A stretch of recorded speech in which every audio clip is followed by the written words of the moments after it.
Is it working? Is it working? Normally I wouldn't be on the screen straight away, but we just had a bit of a catastrophic failure, so I'm really, really hoping this is working. Stick something in the chat if it's working. Right, hang on. So, I've gone live, and normally there's a blank space, and I normally just sort of appear in shot. Really sorry. I've tried to send this live once, didn't work. Had a complete catastrophic existence failure. And now I've sent it live again. So, hoping this is working. Like I say, if you're watching on YouTube, can someone just stick something in the chat so that I can tell that this is working, please? That'd be really, really appreciated.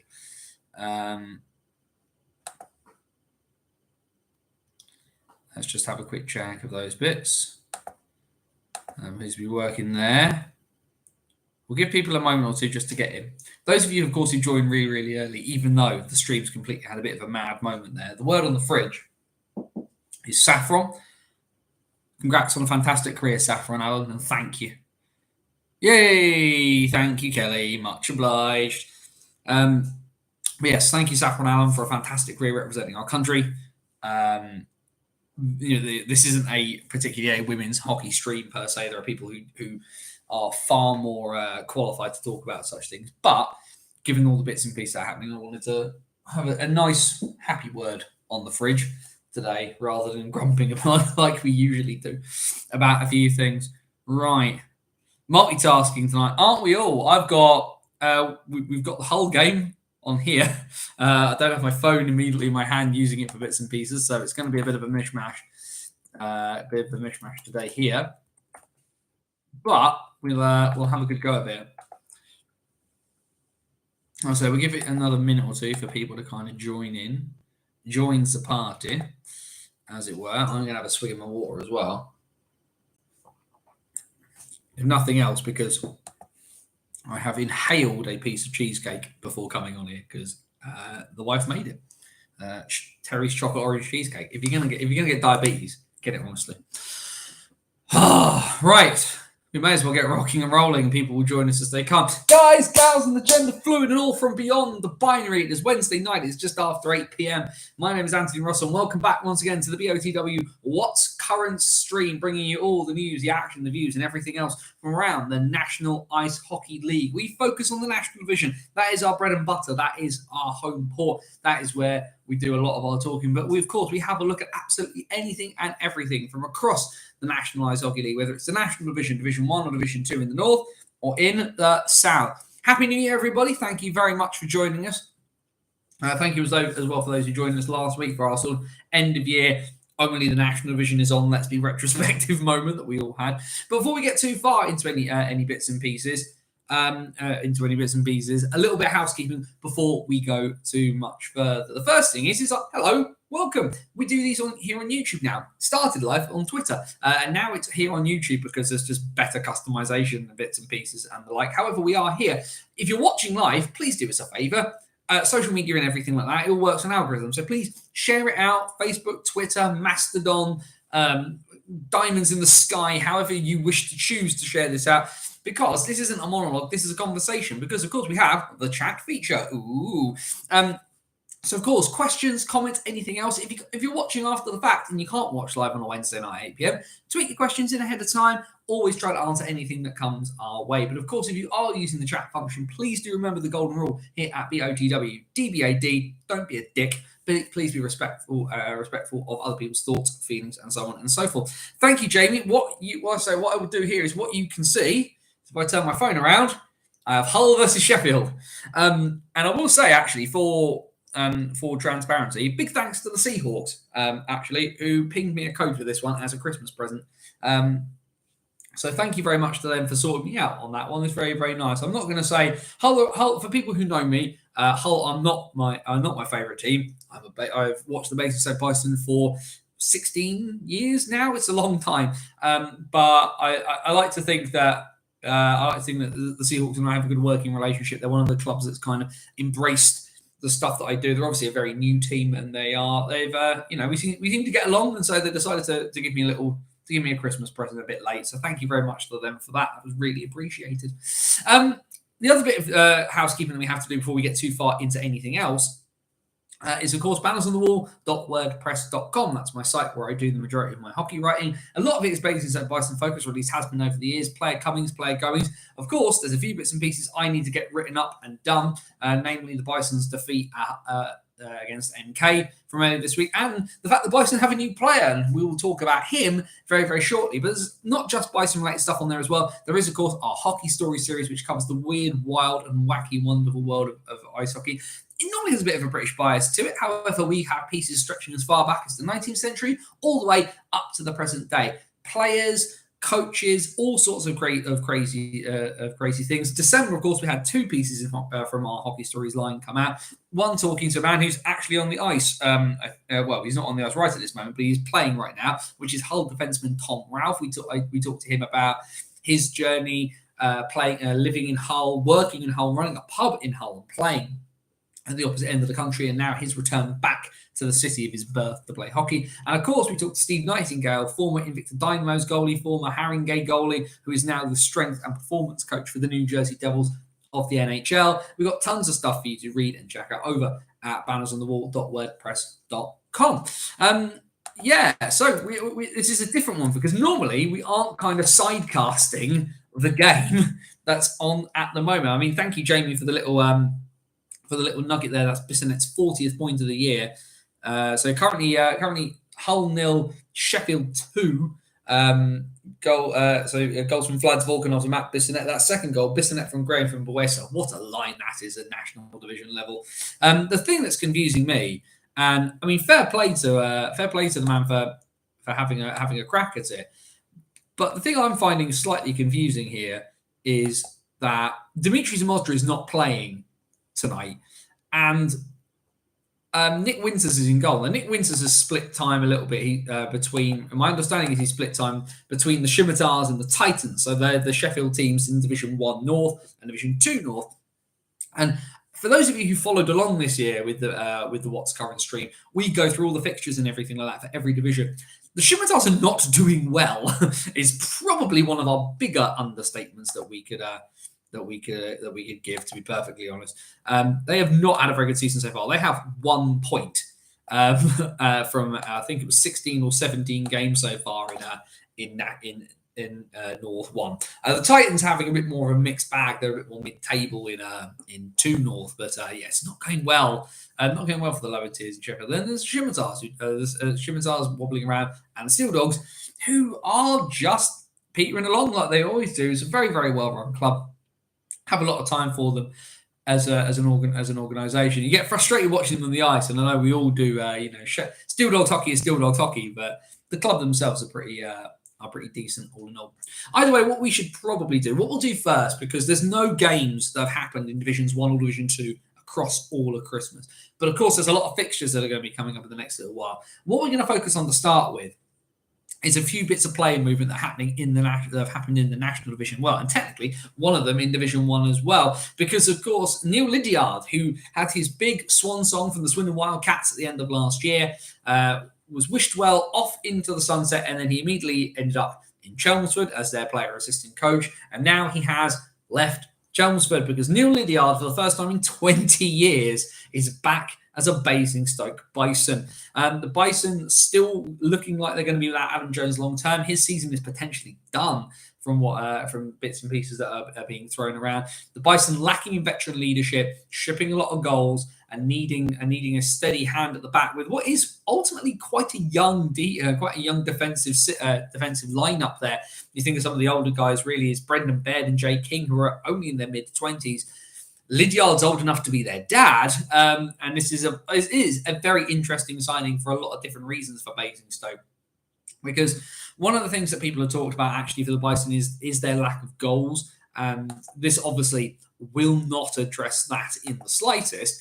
But one thing it will do is that if the Bison are not going to score goals, the one thing they've got to make sure that they do is that they do not concede goals. So the Bison currently have scored 93 and conceded 132. When you think of the fact that it's them and Bristol who are pretty much fighting it out for that 8th spot at the moment, although Telford have been slowly clawed into that battle too, that both the Bison and the Pitbulls have conceded 132 goals. Now with the Pitbulls, not unreasonable given the fact their defence plays so far up the ice, they're almost into the seats.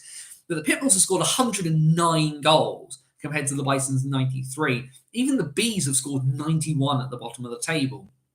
What the Bison need to do is to, if they're not going to score lows, is to bring down that number. When you think of it as well, actually, 93 goals. Hull have scored 65, but Sheffield in fourth place have only scored 95. Have only scored 95 goals themselves.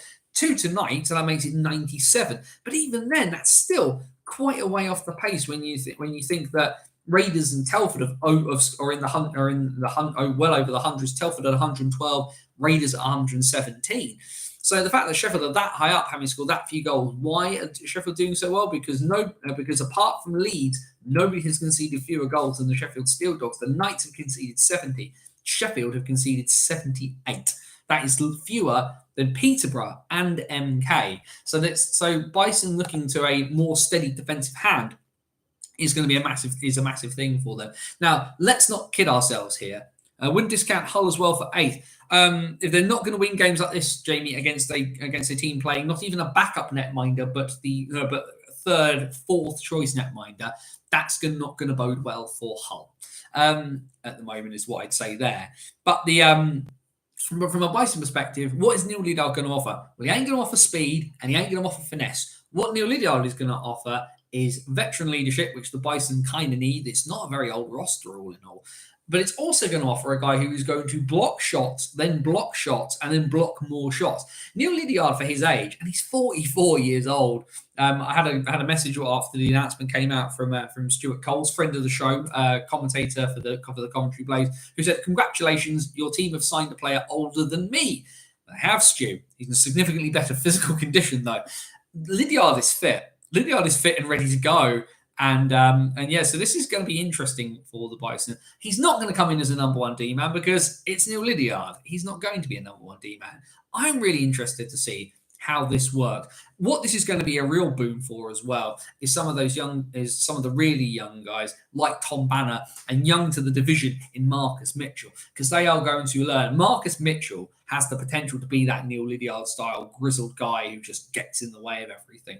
And don't get me wrong, Marcus Mitchell's learning curve this season has to be huge for the Bison, having stepped up 2 divisions, having won a Grand Slam with the Guildford Phoenix last year.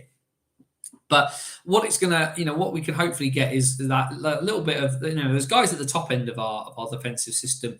King, who I personally think has had a really good year. Brendan Baird as well. These guys need help in the sense that they don't need to be playing 20, 30 minutes a night.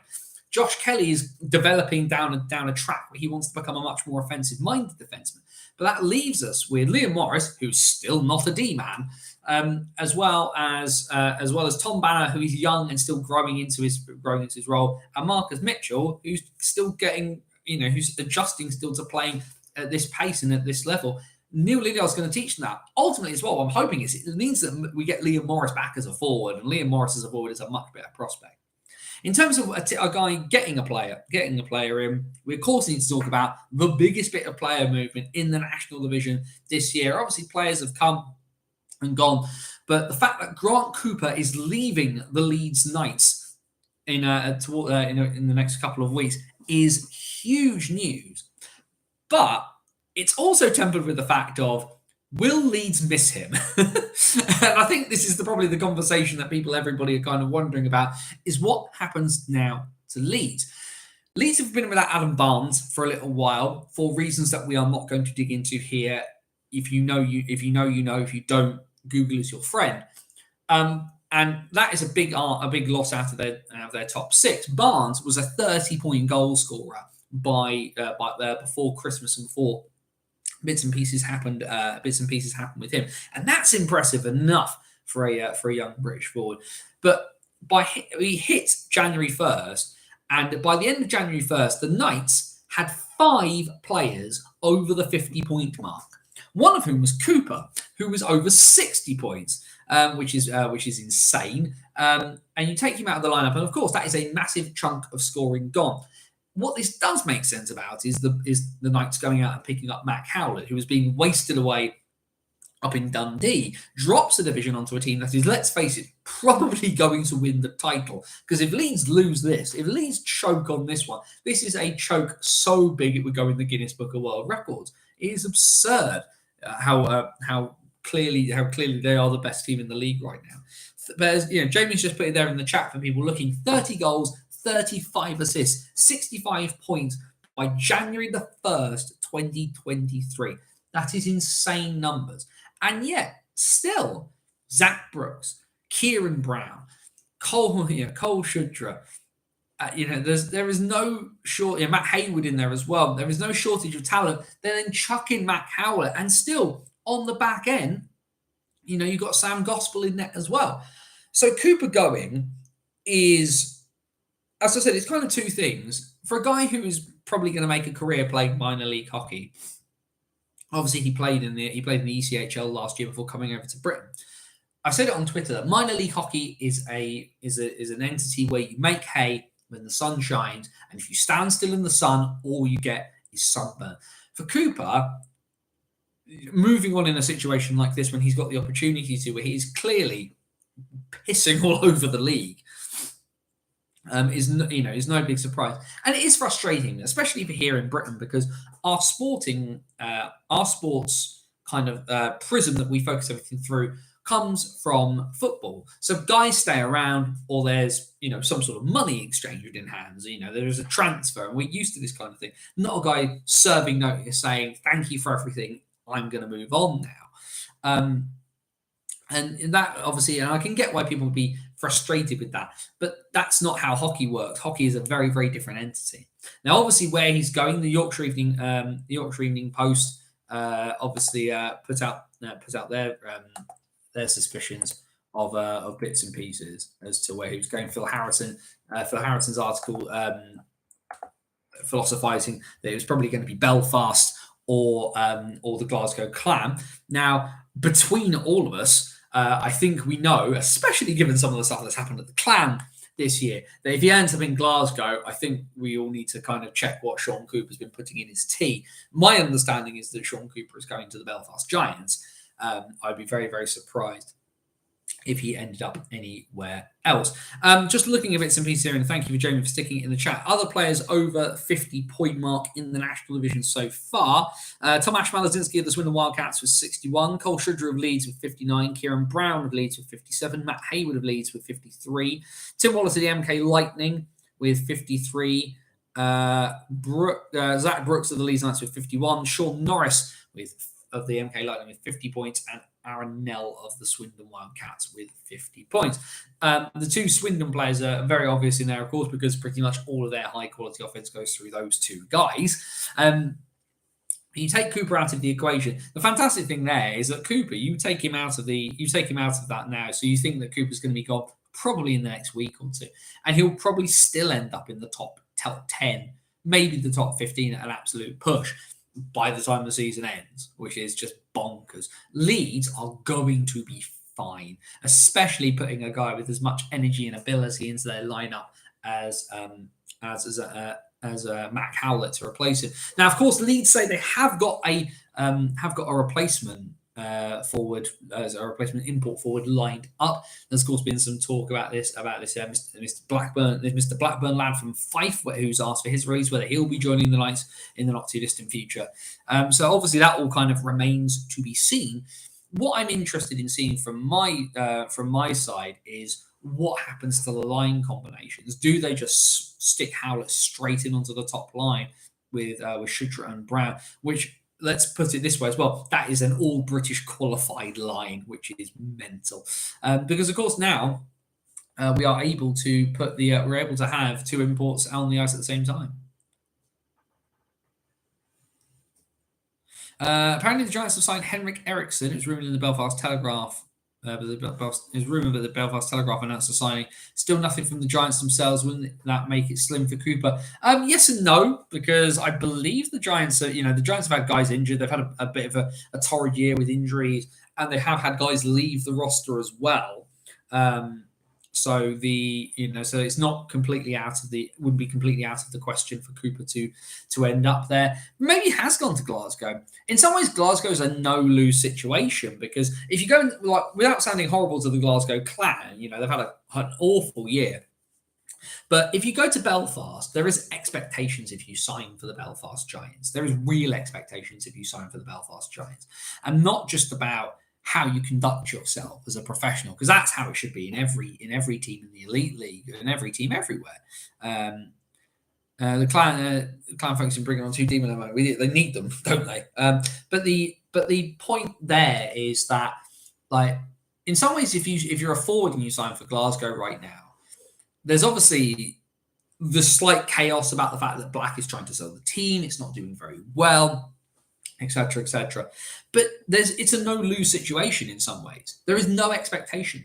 Oh, you've come to play for Glasgow. Cool. We're not having a very good year. And you go to Belfast, and like I say, the expectations of being a giant can make you or they can break you. Because Belfast as an organisation, they are the biggest, if not the biggest, club in Britain. They are arguably the best run club in Britain. And you carry the weight of an entire city, and a city in a very different perspective than a lot of others have, given Belfast's history. Throw a curveball. Cooper to Manchester. Now, that is an interesting one, Az. That is an interesting one. Oh. That is somewhere between the two, isn't it? That is a signing where there's a better chance of the playoffs, potentially. Because for me, if you're Cooper, why do you leave for the Elite League if you're not going to sign for a team pushing for the playoffs? Unless, like, the clan chucked like a stupid amount of money at you. Like, where would you go? Why would you go in that sort of sense? So let's just have a look at the table. So Storm are 7th at the moment. So playoff places in there.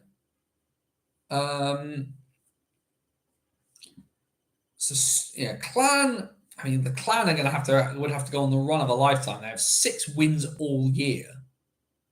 17 points from 31. The Storm have 23 from 28. But there is a bit of they could very easily be pulled into a battle if they got on a bad run. Could be very easily pulled into a battle for for playoff bits and pieces. But then again, they get on a decent run, then they'll overtake Nottingham, because Nottingham, of course, are having a wretched year.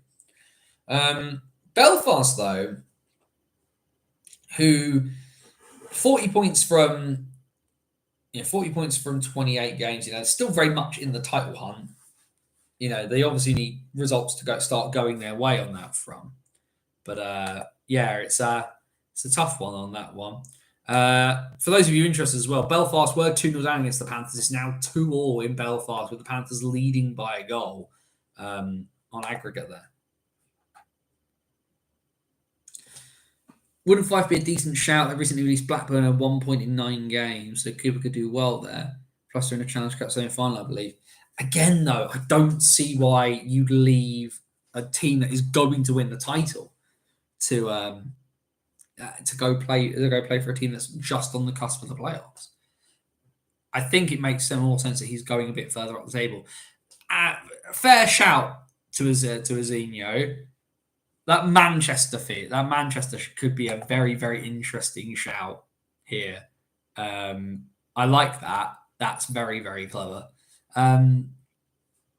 We'll keep that one in our back pocket. You'll have to tweet me, Az. If that comes to fruition, you need to tweet me and remind me of that one, so we can give you the credit on that one. Either way, let's have a quick look at the games that have happened since we were last here on the BOTW What's Current stream. And just have a quick skim through the National Division results. Because, of course, like I say, as we know, bits and pieces have obviously happened there. Hull are obviously playing at the moment, but we go back to last Thursday, so that's the 29th, and a 4-1 win for the Knights over the Seahawks there.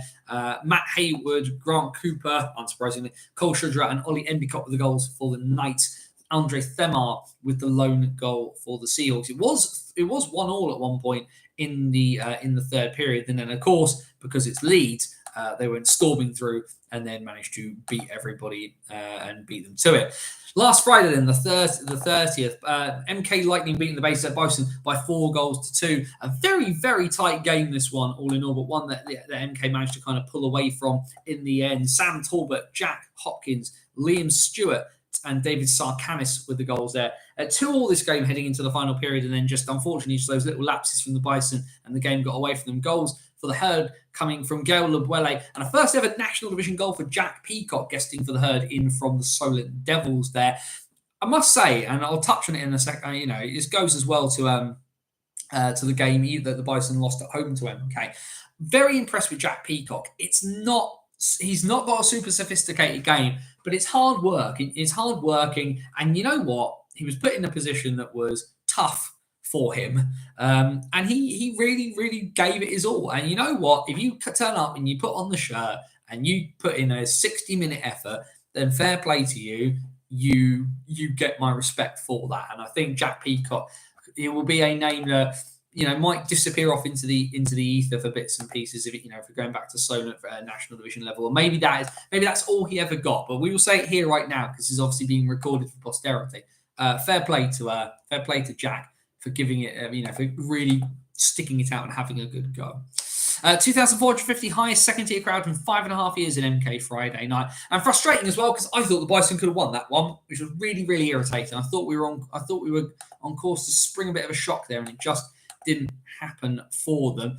Certainly did more in that game than they did in the other game. So New Year's Eve then, last Saturday the 31st, just a couple of games there, but goals galore. Another win for the Knights, and one I was actually fortunate to watch, thanks to the Steel Dogs for sorting me out for that one as well. But a 5-3 win for the Knights in Sheffield. Good game, this one, actually. Really, really enjoyed it. Of course, listening to our friend of the show, Jamie McElroy, commentating along with Roger up there in Sheffield. It's a really good streaming product, actually. I think in terms of commentary level, I think the two of them together are very, very good, and I think that really helped enhance the game there.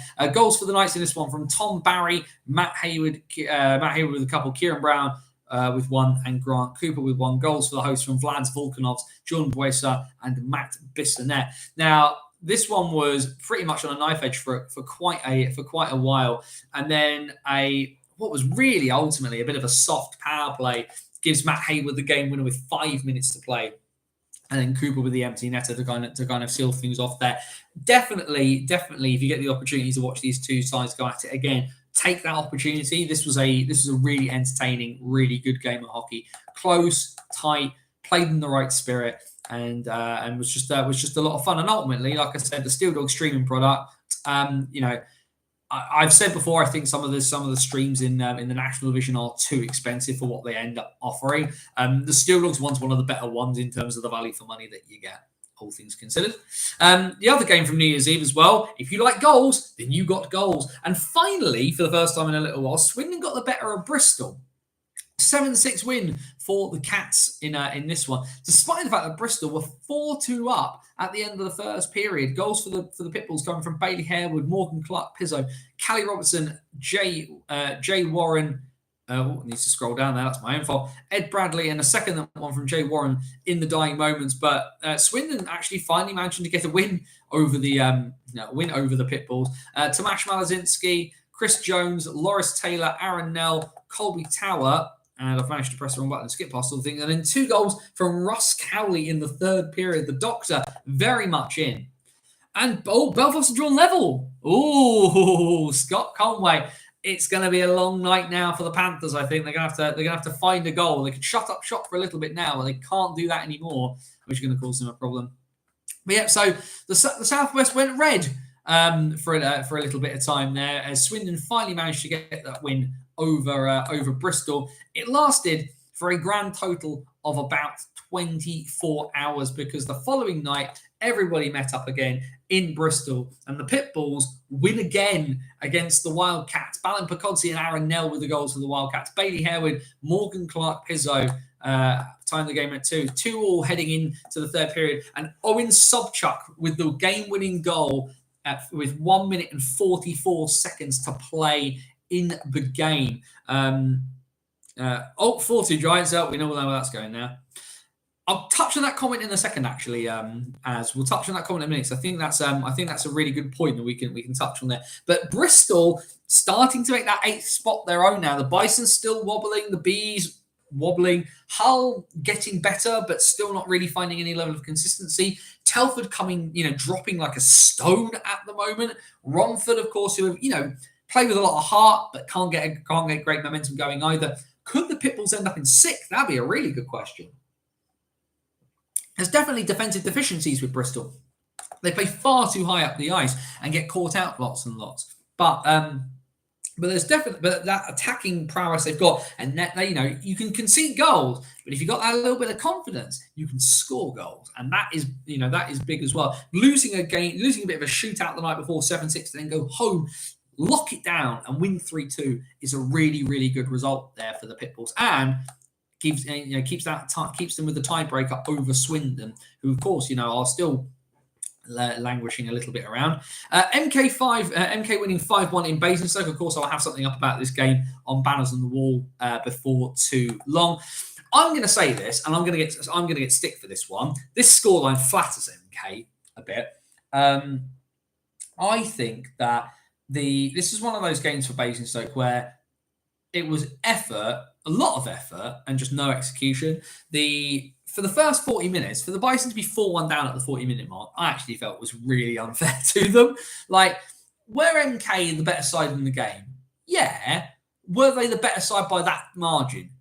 No, they weren't. What MK were really good at, and what teams have been really good against Basingstoke this year, is just managing them out of the game in the third period. Romford have been brilliant. We just upped it when needed. I don't even really think it did. And I think that's the thing. And I think this is kind of the thing where I see why Leeds, what Leeds have that MK don't.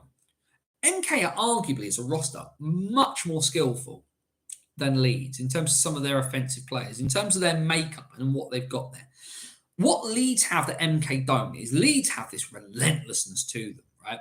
If MK were as relentless as Leeds with the amount of skill they had, they could have put a cricket score on the Bison in that third period, and they didn't.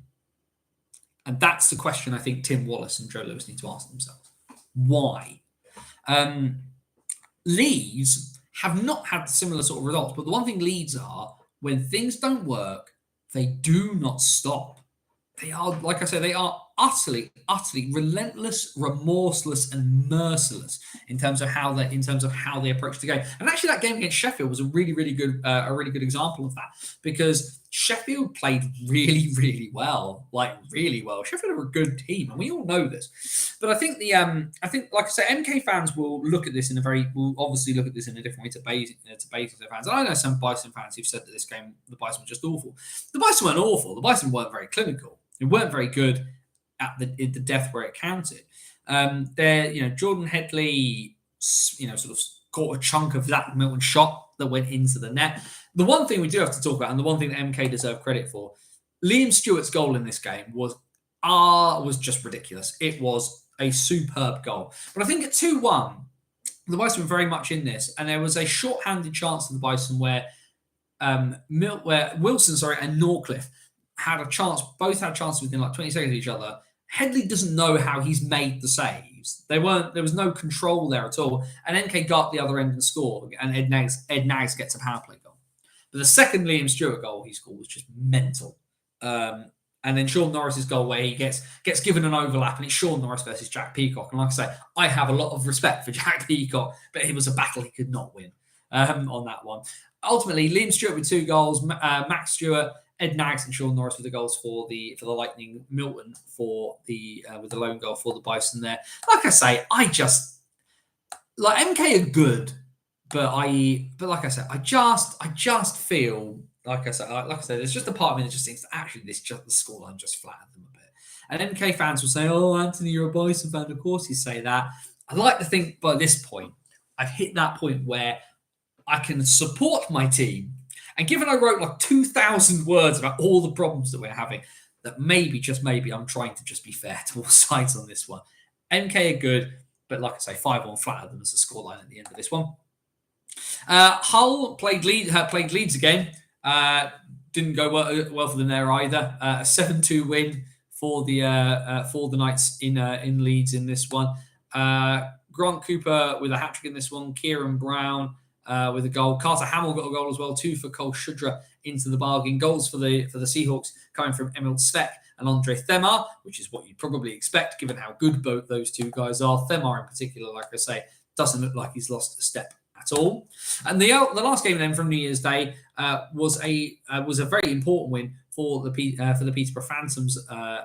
For the Peterborough Phantoms at home, as they tried to keep tabs and keep pace with everybody at the top of the table there. 4-2 they win against the Raiders. Goals for the Phantoms come from Ralph Sesenis, Alish Padalek, Will Weldon and Glenn Billing. Goals from for the Raiders coming from Brandon Aliff, and a goal for TJ Anderson as well. Anderson from Alex Roberts. So fair play for the fact that Anderson was on the ice to be fed, get that good of a pass to put it in. TJ Anderson, of course, people in Romford very, very high on the young man. He think he's got a really, really big future.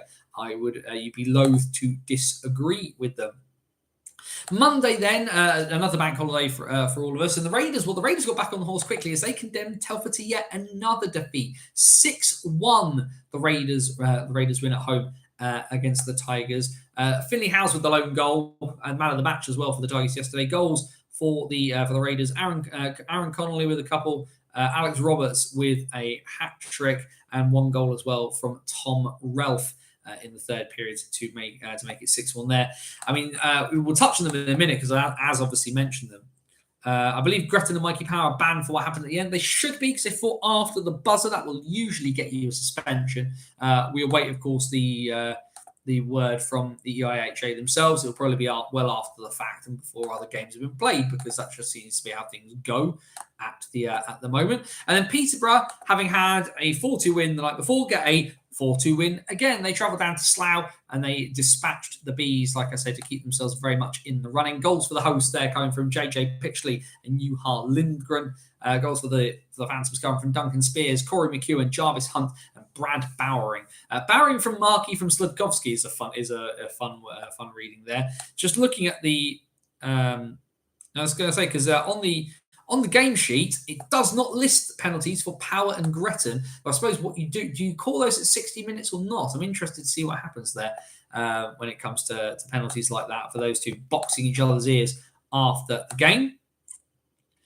And then yesterday was Tuesday and there were no games. And then we are, of course, here tonight where we're keeping tabs on Sheffield as they lead as they're in the lead against Sheffield are in the lead against Hull currently. But those are the bits and pieces there. Those are the games that have happened in the National Division between yesterday and here. Frustrated with Bobby Band. Again, I revert back to what I've said, that Andrew Day tweeted they both got 5+ games for fighting. I've just been looking at the Sportal game sheets that are there, though they aren't listed. You assume they'd have gotten a game misconduct for fighting them. To Bobby, and I've said it before, I really want to interview Bobby Chamberlain. I really want to just climb inside his head and figure out, because like Bobby, as we've said before here, he's superbly talented, great player. Decision-making skills are all over the shop.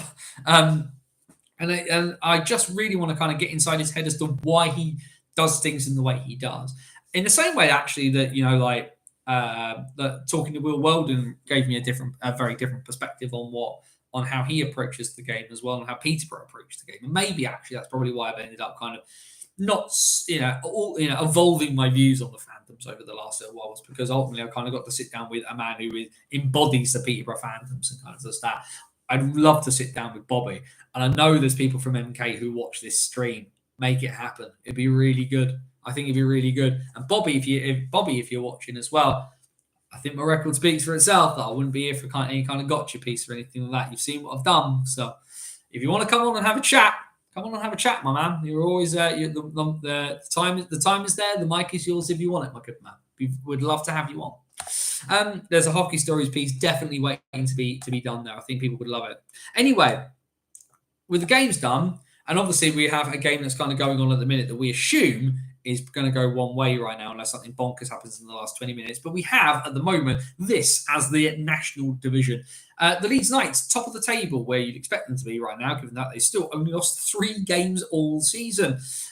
52 points from 28 games for them. The Lightning are in second. They have 51 points, but they have played 31 games. Peterborough have 50 points from their 31. Sheffield are playing their 29th game tonight. They currently, as things stand, have only played 28. They have 39 from 28. That would give them 41 from 29. Swindon are in 5th. They have 35 from 31. The Raiders have 29 from 29. Telford, in their wretched form, have 25 from 32. Bristol have locked down 8th place for the moment. They have 23 from 31. Basingstoke have 19 from 30 in 9th. So the Bison's game in hand would only get them within 2 points, needing a win over the Pitbulls to claw themselves back into playoff contention.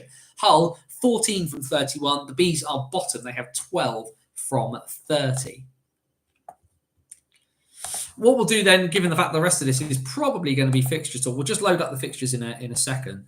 Bobby, 15 plus 19, 34 for 25 games. Yeah, it's pretty impressive.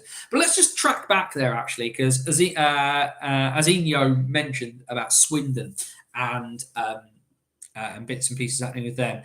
Now, I think actually, and I've used it as a phrase a lot about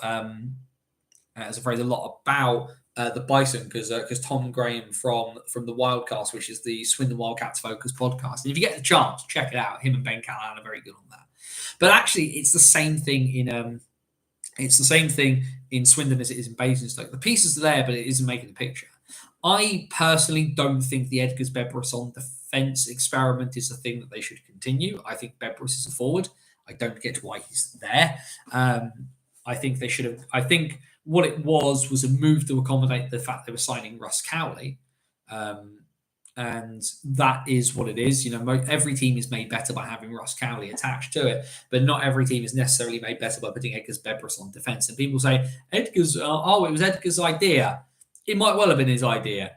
I'm not sure it's a good idea. and that for me is part of the problem. But the other thing for Swindon is two things probably, and it's consistency and game plan. Swindon have arguably just kind of been solved. And that might just be it. Like, sometimes you need to you can have a game plan and it can work really well. And hey, we saw earlier in the stream, and thank you to Jamie for putting the stats in there. That Malazinski and Nell are in the top point scorers in the league. That's great. But the rest of you guys have got to pull things as well. Tao has been good, but hasn't settled into British hockey as well as some other imports in the league. Although he's been used in a sort of a multifaceted role. Cowley's obviously added a fair bit and stuff. Has added a fair bit. But he's has put up tons and tons of points. The D is doing okay, but Tyler Plouffe keeps getting himself banned, which isn't helpful, especially when you're the number 1 D man. They don't get tons and tons of offensive support from the back end either, which I assume is probably why you shift Bedros back there, because then you get Bedros able to quarterback the power play, take some of the pressure off of Nell, somebody to tee up Nell rather than Nell needing to run everything. But ultimately, I think a chunk of this as well. I honestly reckon Swindon should just risk it, get rid of Tower and sign an import D. Cowley has 44 points, Tower 40, Jones 37. Jones is an interesting one. It was Eddie's choice to move to D, but apparently he asked to go back to being a forward. When I tried to explain this to someone else laughed at it, but didn't bother giving a reason why. There's a bunch of things. Swindon is, all clubs have their quirks and eccentricities, and Swindon is Aaron Nell's world. I think the thing for Aaron Nell, aside from the fact he needs some media training because his interviews are a little bit repetitive, and the thing is, I have a great amount of respect for Aaron. We've just seen, obviously, the other day as well, he's become the all-time, sort of point scorer for the club. And you know what? More power to Aaron Nell. Aaron Nell should have been nowhere near this level of hockey for a very long time. He was given a short shrift in the Elite League, came back to Swindon, and has dominated. And the thing is that Aaron Nell, the player, is better than Aaron Nell, the coach. And I think what this year is a bit of a reset and experimentation year for Swindon. What they probably should have done is just kind of been a bit more open with that. Like, talking about the fact that the player pool is smaller. and that this year might be a step backwards to take a step forwards, because a second year of Edgar Bebros on defence might click for him. Adjusting, other players, getting other players in, because Swindon's a pretty well-run club. Keep Tower, good players. We should have focused on replacing both Lids and Barmer, and that's been an issue for a lot of players, a lot of teams. You think of Telford, you think of some of the guys that they lost. Harewood's obviously gone now. He went obviously mid-season, but Austin Mitchell-King went, Jack Hopkins went, and they didn't really replace them. We have a great junior player in Jamie Smith here. He's lucky if he gets 3 minutes of ice tonight. And this is actually an interesting thing I found with the Bison, is that obviously the Bison has, struggled for form and for goals. And one of the things that's really brightened the days of the fans is the increased ice time for Ollie Hemmings-Mayer, who looks like he is going to be fine at this level. And Roman Cathcart, Cathcart's all picked up a bit of it, has a bit of a nagging injury, so he's been in and out of the lineup. But Cathcart looks like he's going to be an absolute, at 16, the kid is a unit. And actually, that's one of those sort of, it's making that choice. Swindon, and I'm really sorry, Wildcats fans, Swindon aren't going to win the league title. But if you transition into the point where everything is now just building for the playoffs, Swindon are not a bad team. Swindon could win the playoffs. Jack Goodchild asking to be released. I would not be surprised if he didn't end up in Slough with the Bees, to be perfectly honest.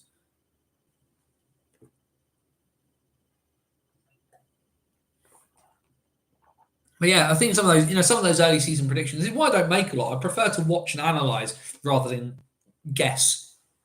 But yeah, Telford haven't replaced some of those guys from last year. They kept, they've got still a very good core. Like, it's a really good core of players, and they just don't see, like Basingstoke, heads are down, and it just isn't going to happen for them.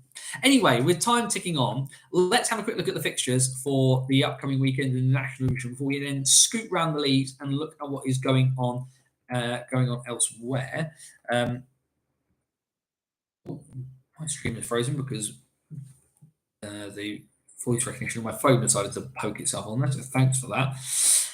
Oh, dearie me. Either way, then, like I say, Hull and Sheffield are rolling on tonight. This coming Saturday, then, this 7th of January, the first full weekend of fixtures for 2023. A couple of 6:30 p.m. face-offs. One is in Basingstoke. It's Derby Day there for the Bison. They take on the Bees, and then the Wildcats take on the Raiders down in Swindon. The rest are all 7 p.m. face-offs on Saturday. Bristol take on Leeds. MK versus Hull. Peterborough take on Sheffield. That would be a gritty, grimy game there in Breton.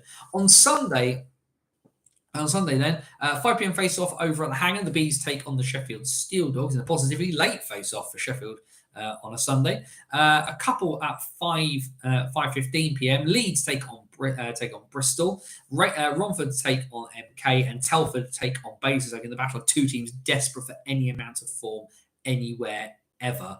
And then at 5:30 for Telford and Basingstoke, and then 5:30 as well in Hull for the Seahawks against the Phantoms. What we'll do then, let's have a quick bash through the rest of the NIHL. Llewellyn is good, but takes too many penalties. I personally think there's a few major penalties Llewellyn has been given that were a bit unjustified. He's taken a couple of balling penalties that were 2, not 5s. For me, Llewellyn is having a similar first season in British hockey to how Liam Morris had in British hockey. He's not quite got there with how the refs call things, and especially this year where they've been very, very harsh on certain penalties. But Llewellyn is good, but takes too many penalties. Say the same about Bobby. Say the same about a lot of guys in this league. Anyway, let's have a quick scoot up to North 1 as things get rocking and rolling again for our friends in the North. We can get there. No games on Saturday in North 1, only Sunday games. Of course, D-Side drastically trying to catch up with the amount of games that they missed now that their rink is back open. They are back to business, and they have probably a very good way to start the year against the 1 point in the entire season's worth of games.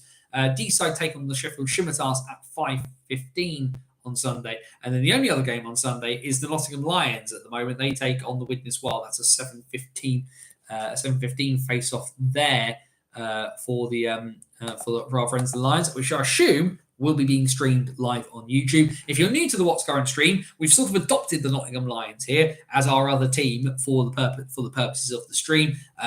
Check out them. We like Nottingham. They're a good laugh. The dude hits like a truck, but refs have been happy to whistle this season and screwed him over. I wouldn't disagree on that.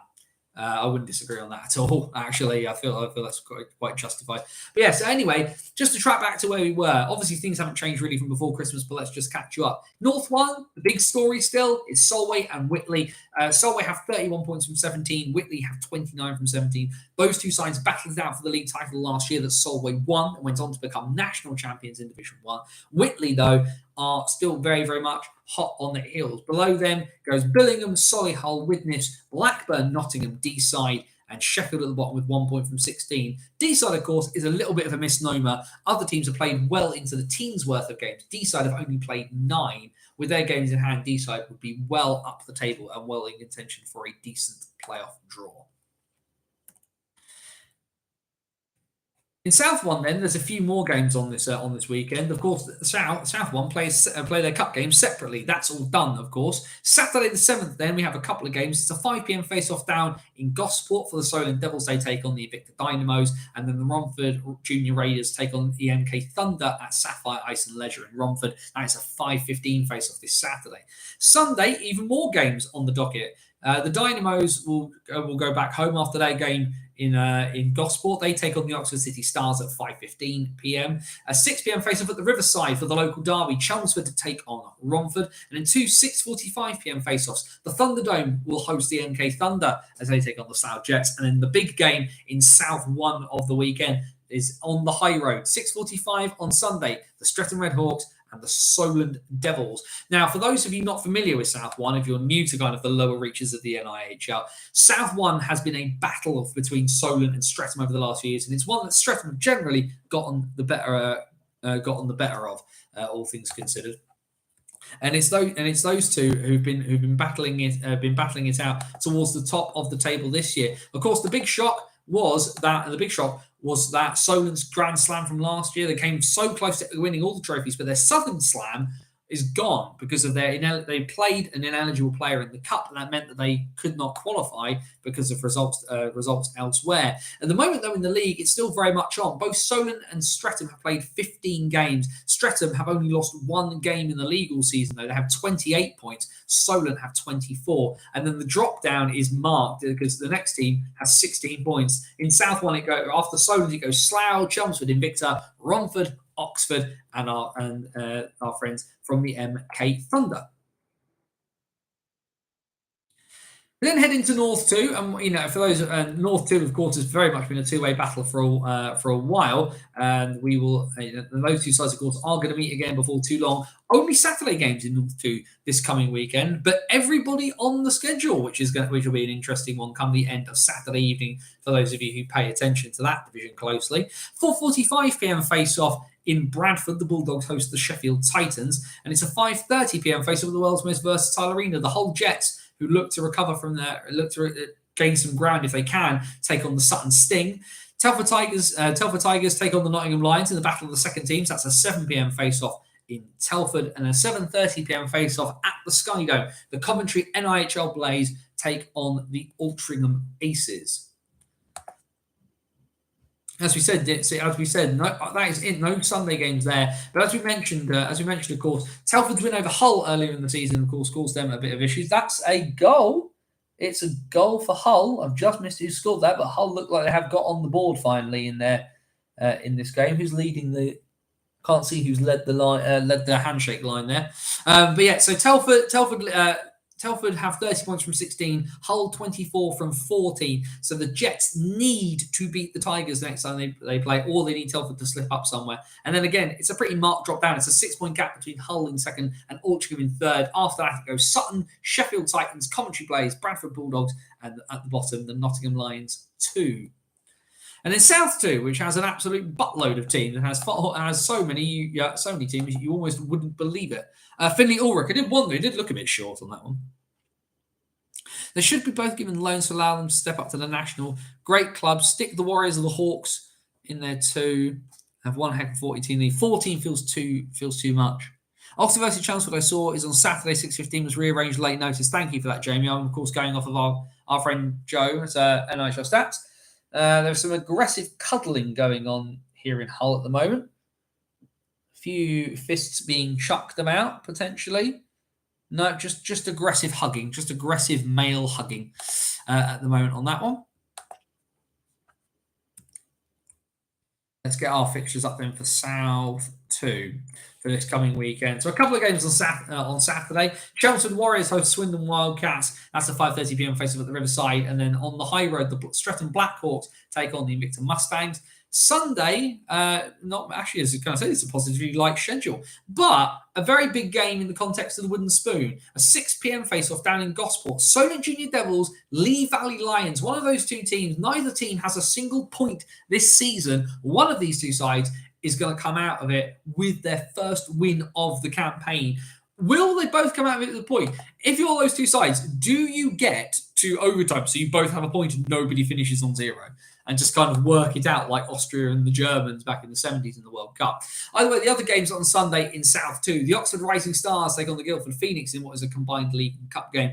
That's 6:15 face-off. And at 6:30, the Swindon Wildcats, second team, they have a double weekend. Having been in Chelmsford the night before, they will head home on Sunday at 6:30 p.m. face-off against the Invicta Mustangs.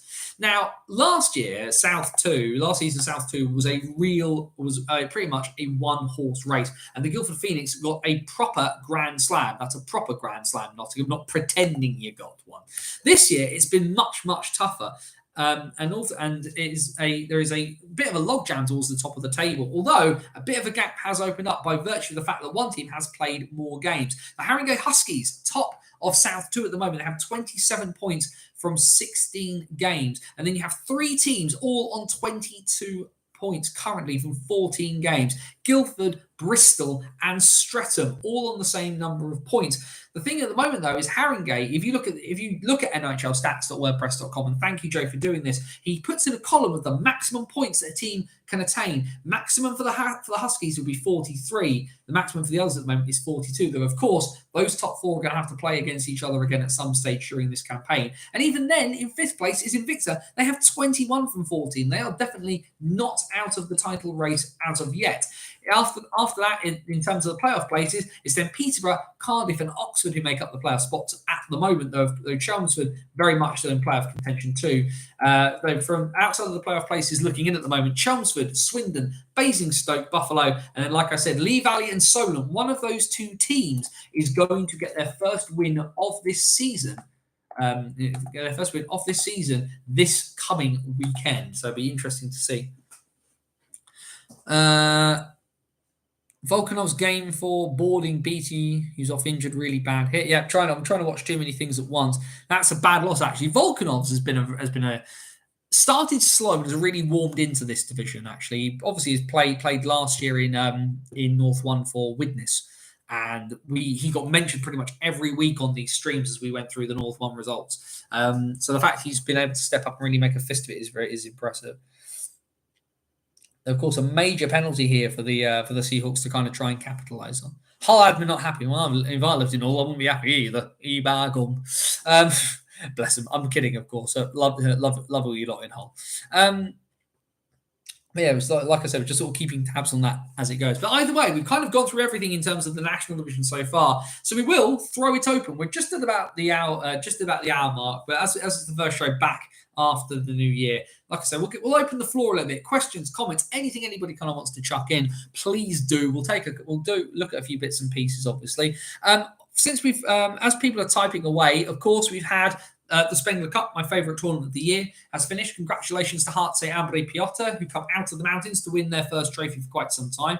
They've not won a domestic trophy within Switzerland since the 1962 Swiss Cup. They did win some European trophies in the 90s, though, as we've learned. European trophies in hockey don't mean an awful lot. So this was obviously but it's their first proper trophy win for quite some time. Congratulations to Ambre Piotr. If you had any chance to watch any of the Spengler Cup, you'll have seen just how fantastic their fans were, and everything that's happened with them. Big no thank you to Viaplay for region locking the semi-finals and the final. Didn't bother showing most of the games and then locked off the last 3. I personally stuck on the VPN and watched the Swiss coverage, which was infinitely better. Sorry about that. Going to be interesting for MK next season, as they are likely to lose quite a few players confirmed by another player. MK's an odd place, man, and people keep coming back. You're likely to lose Norris. You're likely to lose Talbot. I think this will be the mettle of the coaching staff there. And of course we do. Jamie's put it in there in the chat that we do need to talk, of course, about Liam Kirk, who has been loaned. We all went mad for 5 minutes when we saw that the Arizona Coyotes have recalled Liam Kirk. I did hypothesize that he was being loaned to an AHL team that wasn't the Tucson Roadrunners, because he appeared to just not kind of fit in with what they were doing there. I was half right because he did get loaned out, but instead he got loaned to Methylene Euclid, who are based in the town of Metele, or I can't pronounce it. I'm really sorry. Sorry, Jani Virtanen. But he's in Finland now, playing for a team coached by Olli Jokinen, who used to play for the Coyotes. So very much kind of a sideways step there in terms. Well, actually, no, it's a step up really, because the Liga is much better than the ECHL. So congratulations to Liam on that one, and he now has 4 points from 2 games, his first goal in the Finnish top flight, and 2 assists today for Kirk as they won 5-2. I want to say for Euclid against Sports. So well done, Liam, on that one. What we all knew. For me, this is a lot of people were a bit confused by this move, and for me, this is a good move actually for a number of reasons. And ultimately, in some ways, the Coyotes have kind of done GB a very, very big favour here. Kirk was clearly too good, and his development, it was only going to kind of get stunted a little bit at ECHL level. He wasn't going to fit too well in Arizona. For whatever reason, he just didn't seem to kind of get in with what the coaches there were kind of wanting to do. But they clearly want this young man to develop. And ultimately, when you kind of got this sort of extra... you kind of got this almost extra development from a guy who's very attached to your organization overseas. Then one of the things, and ultimately a place like Finland, which, as we know, the Finnish league is mentally good, well above AA hockey in North America.